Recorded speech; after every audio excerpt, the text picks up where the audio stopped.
আপনারা দেখছেন এবিপি আনন্দ, আপনাদের সঙ্গে রয়েছে আমি দেবস্মিতা। আর ষষ্ঠীর দুপুরে জমজমাটি আড্ডায় আমাদের সঙ্গে আজকে রয়েছেন প্রসেনজিৎ চট্টোপাধ্যায়। শুরুতেই দাদা তোমাকে শারদ শুভেচ্ছা, এবং তোমার অষ্টমীতে এবার জন্মদিন পড়েছে এবং সেই জন্মদিনের জন্য আগাম শুভেচ্ছা তোমাকে। ধন্যবাদ। আর দাদা একটা বিষয়, মানে প্রত্যেকবার তো ধরো আন্ডার প্রিভিলেজ বাচ্চাদের সঙ্গে তুমি সময় কাটাও, এবার কি সেই সময়টা কাটানো সম্ভব হচ্ছে? আমি একবার কথা বলেছি নিশ্চয়ই, মানে ঈদের আমি জন্মদিনের দিন যাব অথবা হয়তো ঠিক মানে পুজোটা কাটিয়ে যাব, কারণ এই সময়টা এতটাই ভিড়ভাট্টা থাকে। তবে এটা এখনো ডিসাইড করিনি, কিন্তু আমার জন্মদিনের দিনটা ওরা পালন করবে এটা নিয়ে কোনো সন্দেহ নেই। বাহ, দারুণ। আর আমরা তো অবশ্যই দেবী চৌধুরানী, মানে সেই একটা সাফল্যের জায়গা, একটা আশার জায়গা আমাদের প্রত্যেকের মনে রয়েছে। তাই তোমার সিনেমার কথায় আসি, অনেকে বলছে আন্ডারডগ, তবে যে অগ্রিম বুকিং সেটা কি আশাপ্রদ? ভীষণই আশাপ্রদ, কারণ আমরা এই মুহূর্তে দাঁড়িয়ে, আমি প্রথমেই আগে বলে দিই সবাইকে শারদীয়ার শুভেচ্ছা, অভিনন্দন এবং অনেক অনেক ভালোবাসা। সবাই পুজোটা খুব ভালো করে কাটাবে, তোমরাও খুব ভালো করে কাটাবে, এবং আমি চাই যে এই আনন্দটাতে থাকি, কারণ 3-4 দিন আগে যে অবস্থা আমাদের হয়েছিল, ভীষণভাবে কষ্ট হচ্ছিল, কারণ বাচ্চারা এই সময় বেরোয় এবং সারা বছর অপেক্ষা করে থাকে। হ্যাঁ, সিনেমা অনেকগুলো রিলিজ করেছে, আমি বারবার বলছি প্রত্যেকটাই খুব ভালো বাংলা ছবি, এবং বাংলা এই একটা সময় আমরা পাই যেখানে অন্য কোনো আঞ্চলিক ভাষার ছবি থাকে না। আর এই ছবিটা আসলে মনে হয় আমরা যতটাই চেষ্টা করেছি প্রচার করার, মানে আমার এন্টায়ার টিম, কিন্তু আসলে এটা একটা পরিষ্কার বাংলা ভাষার বাংলা ছবি, কারণ বহু বছর পরে বঙ্কিমবাবুকে নিয়ে একটা ছবি হয়েছে। এবং আমার মনে হয় এই এখনও পুজোর যে ভিড়টা, যেটা আমাদের হলের ভিড়, সেটা শুরু হয়নি, আশা করছি আমি আজ থেকে কাল থেকে শুরু হবে। কিন্তু আমাদের মানুষ মানে বিশেষ করে যারা আমাদের বাঙালি দর্শক, তারা কিন্তু আমাদের সঙ্গে আছেন, এবং দেবী চৌধুরানী দেখতে মানুষজন ঢুকছেন। এবং সবথেকে বড় কথা, চারিদিকে আমি যেটা খবর পাচ্ছি, আমি অতটা সোশ্যাল মিডিয়ায় অ্যাক্টিভ নই প্র্যাকটিক্যালি, তাহলেও আমি যে কারণে আমি বলছি যে অনেক খবর পাচ্ছি যেখানে মানুষজন, প্রতিটি মানুষ, মানে আমি এখন অবধি কোনো দেবী চৌধুরানীর নেগেটিভ খবর পাইনি। আমার মনে হয় এটাই আমরা একটা বাংলা ভাষার বাঙালি ছবি করার চেষ্টা করেছি, এবং মানুষজন সেটা হলে দেখতে যাচ্ছেন। এবং আরও 4টে ছবিও খুব ভালো হয়েছে, এবং আমার মনে হয় প্রতিটি মানুষ এবার প্রতিটি ছবি দেখবেন। একদম। বুম্বাদা, একটা বিষয় তোমার থেকে জানার খুব ইচ্ছে, এটা আমার পার্সোনালি ভীষণ ইচ্ছে, কারণ তুমি অনেক বছর ধরে ইন্ডাস্ট্রিতে আছো।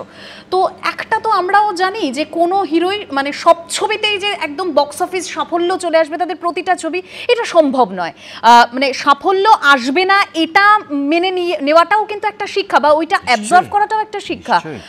তোমার কি মনে হয় দাদা, যে তোমার পরবর্তী প্রজন্মের যে হিরোরা রয়েছেন, তাদের কাছে কি একটা কোথাও একটা সমস্যার কারণ হয়ে দাঁড়াচ্ছে? আমার মনে হয় না, প্রত্যেকটা জিনিসের না একটা সময়, অভিজ্ঞতার একটা দাম আছে, মানে সেটা না জীবন এই অভিজ্ঞতাটা শেখায়।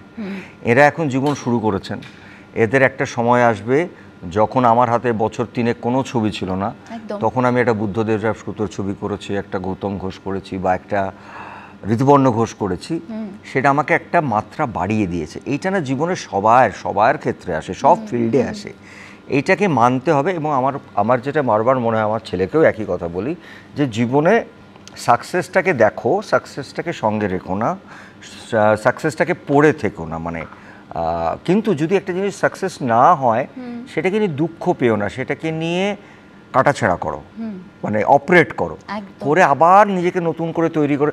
কারণ দর্শকরা না, আমার যেটা মনে হয়, দেখো আমার 450 কাছে ছবি হতে চললো, আমার মনে হয় তুমি যে বলছো যে এই নিজেকে আবার ভেঙে আবার গড়া, এই ধৈর্যটার কোথাও কি একটা খামতি থেকে যাচ্ছে এখনকার হিরোদের? তোমার কি সেটা মনে হয়? এটা ধৈর্য না, আসলে কি হয়েছে জানো তো, মানে আমাদের সময় আমরা ব্লেসড ছিলাম যে সোশ্যাল মিডিয়াটা এই ধরনের স্ট্রং ছিল না। আমি আজকেই সকালে একটা জায়গায় বলেছি যে আজ থেকে 30-35 বছর আগে এই কলকাতা শহরে 2টি ছবি একসাথে রিলিজ করেছিল, সেই 2টো ছবির নাম অমর সঙ্গী এবং গুরুদক্ষিণা। 2টো ছবি হলে 50 সপ্তাহ চলেছে, এখনও এই 2টো ছবির রিকল ভ্যালু আছে। গান বলি, সিনেমাটা না সিনেমার মতন আসতে হবে, তাতে সোশ্যাল মিডিয়ার চাপটা বোধহয় এখনকার জেনারেশন বেশি পাচ্ছেন, যেটা হয়তো আমরা তখন পাইনি, ভালো দিকটাও পাইনি, মন্দ দিকটাও পাইনি। তো আমরা সেদিক থেকে ব্লেসড। ওদের এই প্রেশারটা বোধহয় অনেকটাই সোশ্যাল মিডিয়ার জন্যে।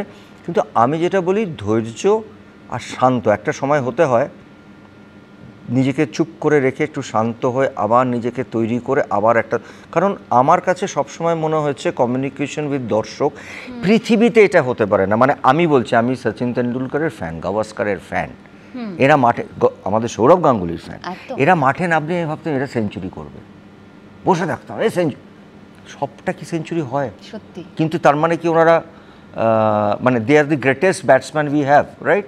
তো আমার কোথাও বারবার মনে হয় যে মানুষের না ধৈর্যর জায়গাটা বোধহয় আমরা একটু হারিয়ে ফেলছি, এবং খুব শীঘ্রই আমরা আমাদের মতামত দিয়ে দিচ্ছি। সেটা না, একটু ধৈর্যের জন্য একটা সময় লাগে, ওই আমাকে আমার মতন থাকতে দাও। একদম। তাই এখান থেকে তোমার কাছে একটা প্রশ্ন করতে চাইবো, মানে তোমার কি এখনো সেই ভয়টা কাজ করে সিনেমা রিলিজের আগে?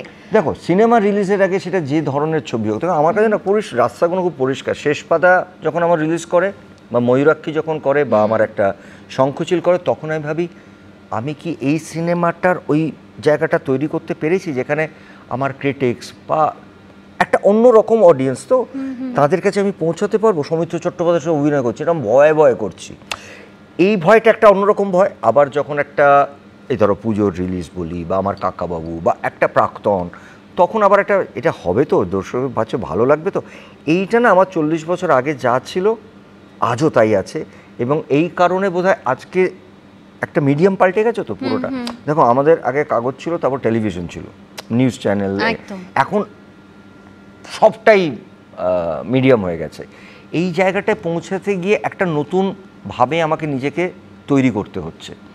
এতটা তৈরি আমি ছিলাম না। আমি কদিন আগে বম্বেতে আমিরের সঙ্গে এটা নিয়ে কথা হচ্ছিল যে আমরা কিন্তু নতুন নতুনভাবে নিজেরা শিখছি, এবং তাদের সঙ্গে মানিয়ে নিতে আমাদের একটু সময় লাগছে, কিন্তু যখন মানাচ্ছি তখন আমরা অল আউট যাচ্ছি, সেটা আমাদের অভিজ্ঞতার থেকে। কিন্তু এটাকে মানাতেও হবে, কারণ মিডিয়ামটাই পাল্টাচ্ছে, কমিউনিকেশন পাল্টাচ্ছে, এগুলো মানুষকে বুঝতে হবে। মানে বিশেষ করে আমাদের মতন মানুষ যারা এত বছর আমাদের সঙ্গে এগুলো ছিল না, so we are trying our best যে আজকে প্রজন্মের সঙ্গে আমরা মানিয়ে যাতে চলতে পারি। আর আমি নিজে ব্যক্তিগতভাবে বিশ্বাস করি যে অভিনেতা বা ক্রিয়েটিভ যে কোনো মানুষ, সেটা না তাকে আজকের হতে হবে, না হলে তাকে বলতে হবে ভাই আমি কাজ করছি না। তুমি বলতে পারো না এটার জন্য ওটা খারাপ, ওটার জন্য এটা একটা নতুন মাধ্যম, এবং আস্তে আস্তে টেকনোলজি পাল্টাচ্ছে, আরও কিছু হবে। এগুলো আমাকে শিখতে হবে, আমাকে জানতে হবে, এবং তার সঙ্গে আমাকে সেই ফুটস্টেপে পৌঁছাতে হবে। সেই জন্যই বোধহয় এখনও আমি রেলিভেন্ট। একদম তাই। মানে সত্যি এই আড্ডা দিতে দিতে একটা কথা বলতে হচ্ছে, মানে দাদা একটা কথা খুব গুরুত্বপূর্ণ, এটা হয়তো আমাদের প্রত্যেকের জীবনে ভীষণভাবে প্রাসঙ্গিক, যে নিজেকে প্রতি মুহূর্তে আপগ্রেড করো। যে সময় আমরা রয়েছি সেই সময়ের সঙ্গে তাল মিলিয়ে চলো। দাদা, তোমার কাছে সরাসরি একটা প্রশ্ন করতে চাইবো, মানে অনেকক্ষণ গল্প করছে তো, বেশ সিনেমার খুঁটিনাটি নিয়ে আলোচনা হচ্ছে যখন, মানে প্যান ইন্ডিয়ায় বাংলা সিনেমার রিলিজের পদক্ষেপটা নিতে গেলে এখনো তোমার কি মনে হয় কতটা সময় লাগবে? আমাদের এই আমি দেবী চৌধুরী নিয়ে কথা বলি, আমি এই ছবিটা করার পেছনে একটা বিশাল কারণ ছিল যে দেখো, আমার বারবার মনে হয় বঙ্কিমবাবুর উপন্যাস নিয়ে আমাদের কাজ করতে পারি না, কারণ ওনার প্রতিটি গল্প, দুর্গেশ নন্দিনী বলি, আনন্দ, ওনার স্প্যানটা খুব বড়।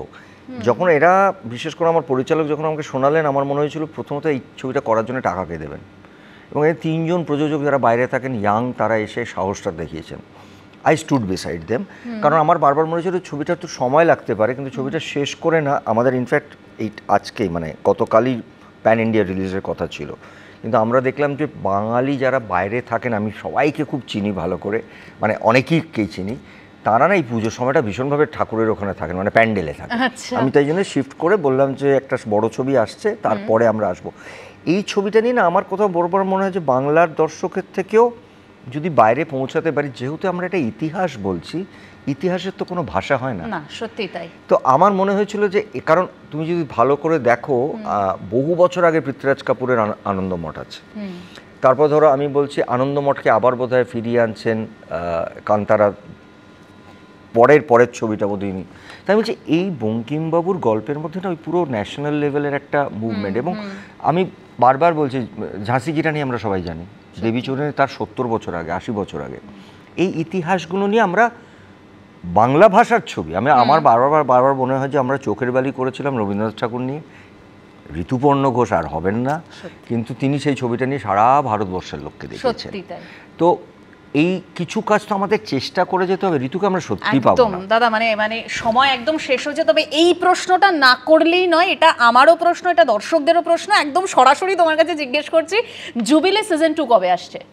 ওরা চলছে, কাজকর্ম চলছে, এবং আমি জানি না জুবলি টুতে আমি কতটা থাকবো, তবে ওনারা বলেছেন যে না, রায়বাবুকে রাখতেই হবে, কারণ এত স্ট্রং একটা চরিত্র। মনে হয় আগামী বছরের মতো লেখালেখি চলছে, কারণ একটা বড় জাম্প নেবে ওরা জেনারেশনের।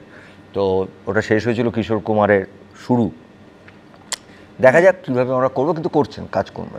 অনেক অনেক ধন্যবাদ দাদা এতটা সময় দেওয়ার জন্য। তোমার পুজো ভীষণ ভালো কাটুক, সবার ভালো করে তুমি কাটুক। আমাদের আরো নানান সিনেমা, নানান সিরিজ, আরো ভালো ভালো চরিত্র উপহার দাও। তবে আপনাদের বলছি, আপনারা অন্যান্য আরো খবরের জন্য নজর রাখুন এবিপি আনন্দে।